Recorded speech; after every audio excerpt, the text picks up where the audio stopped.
ሰላም እንዴት ናችሁ? ውድ ቻናሌ ቤተሰቦች እኔ በጣም ደህና ነኝ። ጤናችሁ እንዴት እየጠበቃችሁ ነው? ውበታችሁንስ እና የተፈጥሮ መንገዶችንስ እየተጠቀማችሁ ነው ወይ? እስኪ ሀሳብ አስተያየታችሁን ኮሜንት ላይ ማስቀመጥ አትርሱ። የምሰራቸው ቪዲዮዎች ላይ ያንዳንዱ ላይ ኮሜንት ፈልጋለሁ።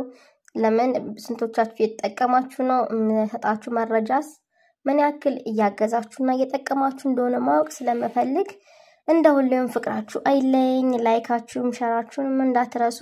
በተጨማሪም ሀሳብ አስተያየታችሁን አስቀምጡ። መሰራውን ቪዲዮ እየተጠቀማችሁ እንደሆነ ማወቅ ስለምፈልግ ማለት ነው። ለዚህ ቻናል አዲስ ከሆናችሁ እንግዲህ በዚህ ቻናል ጤናና ውበትን በተመለከተ ጠቃሚ መረጃዎች የሚገኙበት ቻናል ስለሆነ አዲስ ከሆናችሁ ሰብስክራይብ በማድረግ ቤተሰብ ሁኑ።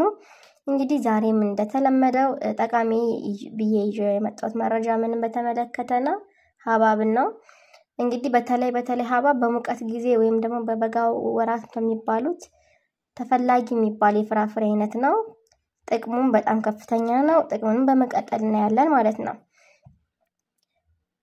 በሙቀት ጊዜ ቀዝቀዝ ለማለት የውሃ ጥምን ለማስታገስ እንዲሁም ዘና ለማለት ከሚጠቅሙ ፍራፍሬዎች ውስጥ አንዱና ዋነኛው ሀባብ ነው። በተለይ ደግሞ በተፈጥሮ ያለው ጣዕም የተመጣጠነ በመሆኑ ሌላ ጣዕም መጨመር አያስፈልገውም። ታዲያ ይህ ተፈጥሮ ሰውነት በቂ ውሃ እንዲያገኝ ለልብ ጤና፣ ለሚያቃጥል ስሜት፣ በተለይ ደግሞ ጨጓራ በሽታ ላለባችሁ ወይም ደግሞ የጨጓራ አሲድ መርጨት ለሚባሉት ሰዎች በጣም አንደኛ ጠቀሜታ ያለው የፍራፍሬ አይነት ነው። በተጨማሪም የቆዳን ጤና ለመጠበቅ ጉልህ ሚና ይጫወታል። ታዲያ ከዚህም ሌላ በውስጡ ባለው ቫይታሚን ሲ ምክንያት በሽታ የመከላከል ወይም ደግሞ ኢሚዩኖ ሲስተማችንን ከፍ ያደርግልናል ማለት ነው። ታዲያ እነዚህን ጥቅሞችን በትክክልና በተገቢ መንገድ ለማግኘት የሚከተሉትን 5 ነገሮች መጨመር ይኖርባቸዋል። ያ ማለት ብቻውን ማይጠቅም ቢያልኩ አይደለም፣ ነገር ግን በተጨማሪ ማለት ከፍ ለማድረግ ከሚሰጠን ጥቅም ደግሞ ከፍተኛ ጥቅምን ለማግኘት ጥቅሙን ከፍ ለማድረግ እነዚህ 5 ነገሮችን ብትጨምሩ የተሻለ ነው ይላል እንግዲህ ጥናቱ ማለት ነው። አንደኛ የሎሚ ጭማቂ ነው። የሎሚ ጭማቂ ቫይታሚን ሲ ራሱ ስላለው ሀባብ ላይ ሲጨመር የሀባብን ቫይታሚን ሲ ጎልቶ እንዲወጣ ያደርገዋል። እሱም በሽታ የመከላከል አቅምን በመጨመር እና የቆዳ ጤና እንዲጠበቅ በማድረግ ጉልህ ሚናን ይጫወታል። ሁለተኛ የናና ቅጠል።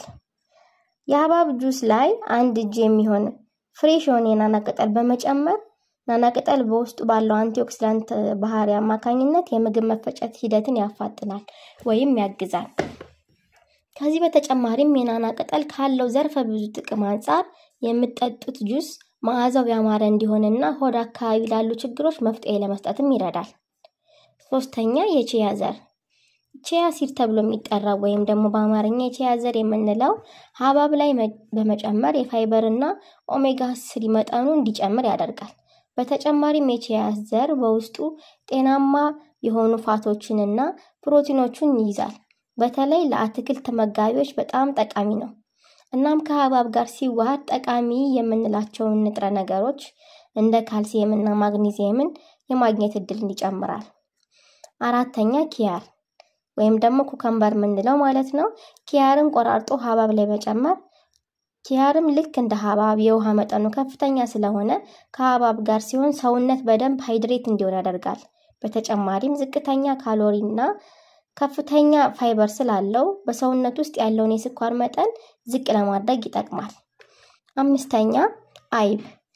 አይብን ከሀባብ ጋር ቀላቅሎ መመገብ ፕሮቲንና ካልሲየም እንድናገኝ በማድረግ የእነዚህ ውህድ በደም ውስጥ ያለ የስኳር መጠንን በማስተካከል የአጥንት ጤናን በመጠበቅ እንዲሁም ደግሞ በውስጡ ያለው ቫይታሚን ኬ በማካተት እሱ ደግሞ ለደም መርጋትና ለአጥንት ጤና ዋናውን ድርሻ ይይዛል። ውድ ቻናሌ ቤተሰቦች ታዲያ እነዚህን 5 ነገሮች በመጨመር ሀባብን ለኛ ለሰውነታችን የሚሰጠን የጤና ጥቅም ከፍ በማድረግ በመጠቀም ራሳችንን እንድንጠብቅ እመክራለሁ። በሌላ ጠቃሚ መረጃ እስከምንገናኝ ሰላም። ላይክ እና ሼር ማለት ሰብስክራይብ ማድረግ እንዳይረሳ። ሰላም።